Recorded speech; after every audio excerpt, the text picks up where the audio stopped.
Assalamualaikum warahmatullahi wabarakatuh. Perkenalkan, nama saya Bagas Satya Kusuma. Saya dari semester 3A. Di sini saya akan mereview materi hukum pidana lanjutan yang ketiga dengan dosen pengampu Profesor Dr. Haji Heni Nuraini SHMH dan asisten dosen Dr. M. Rendi Adidhayandi SHMH, yaitu penggolongan penyertaan. Menurut KUHP, yang pertama golongan pelaku bentuk 1 sampai bentuk 4 yaitu bukan pelaku tindak pidana, tetapi pertanggungjawaban pidananya disamakan dengan pelaku. Yang kedua, golongan pembantu bentuk 5 yaitu diatur dalam pasal 56 dan pasal 57 KUHP.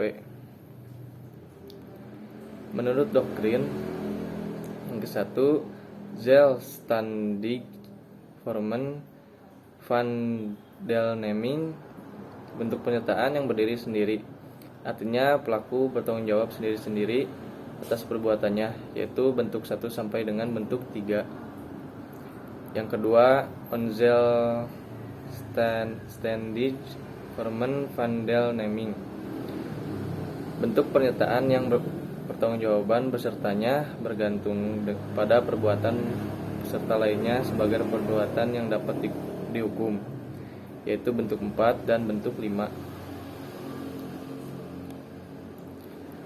Bentuk ke-1, pleger atau dader. Ini dapat dikategorikan sebagai pelaku tunggal atau dapat juga sebagai pelaku jamak. Atas dasar itu ada dua pandangan. Yang satu, pandangan yang luas. Pelaku adalah tiap orang yang menimbulkan akibat yang memenuhi rumusan delik pasal 55 KUHP. Yang kedua, pandangan yang sempit. Pelaku adalah orang yang melakukan sendiri perbuatannya sesuai dengan rumusan delik. Jadi pelaku sama dengan dader. Jadi pelaku adalah orang yang melakukan sendiri perbuatannya yang memenuhi rumusan delik, tetapi pembuat undang-undang tidak menentukan secara pasti siapa yang jadi pelaku, sehingga menimbulkan kesulitan dalam praktek.